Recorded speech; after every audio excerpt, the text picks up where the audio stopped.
Pengesahan RUU Omnibus Law Cipta Kerja menjadi undang-undang oleh DPR RI pada Senin, tanggal 5 Oktober tahun 2020, mendapat protes keras dari banyak pihak.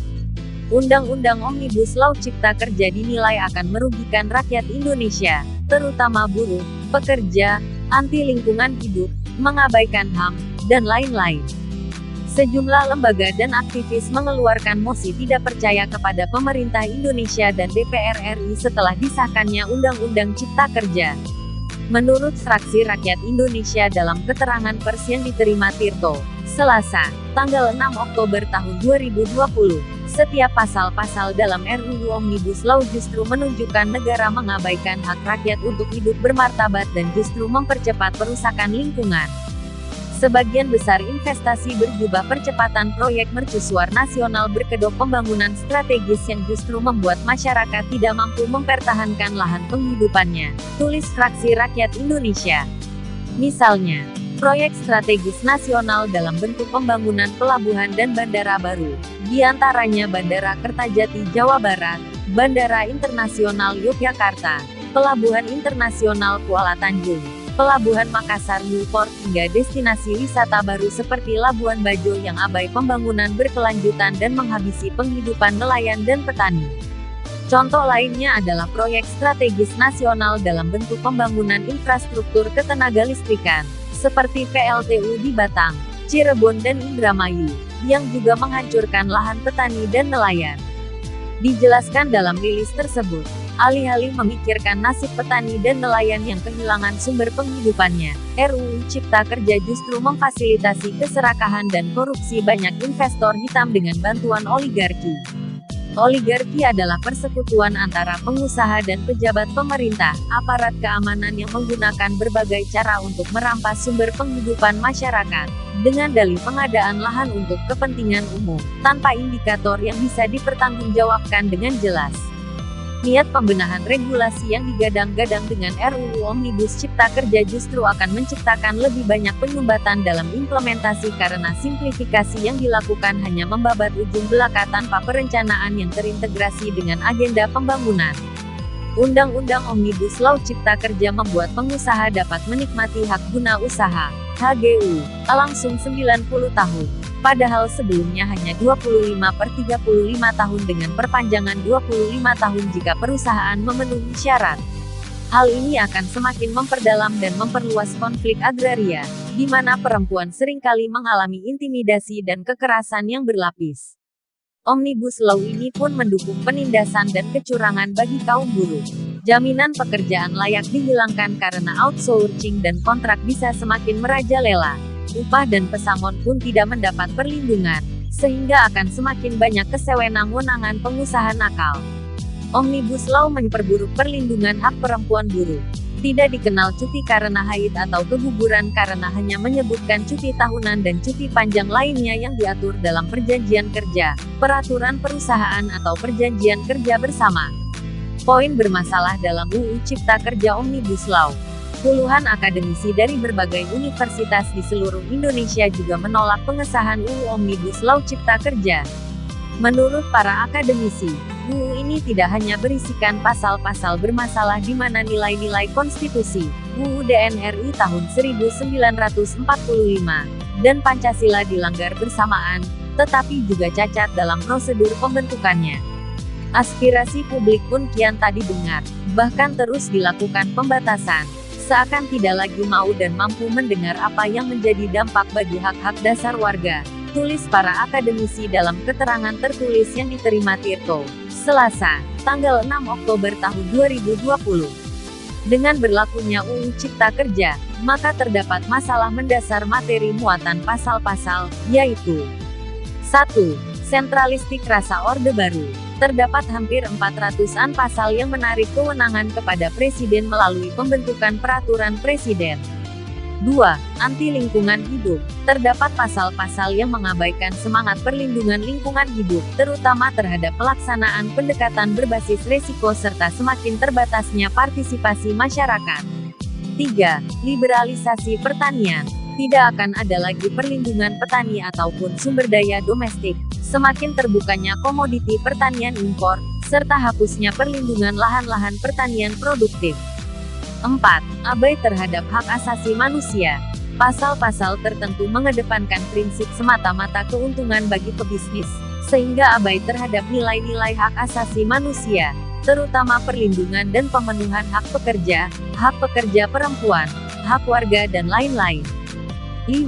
Mengabaikan prosedur pembentukan undang-undang. Metode Omnibus Law tidak diatur dalam Undang-Undang Nomor 12 Tahun 2011 dan Undang-Undang Nomor 15 Tahun 2019 tentang pembentukan peraturan perundang-undangan. Pengesahan RUU Cipta Kerja, Indonesia berpotensi krisis HAM. Menanggapi pengesahan RUU Cipta Kerja menjadi undang-undang baru hari ini, Direktur Eksekutif Amnesty International Indonesia, Usman Hamid mengatakan, pengesahan Ciptaker hari ini menunjukkan kurangnya komitmen pemerintah Indonesia dan anggota DPR RI untuk menegakkan hak asasi manusia. Mereka yang menentang karena substansi Ciptaker dan prosedur penyusunan UU baru ini sama sekali tidak menjadi pertimbangan para pembuat kebijakan.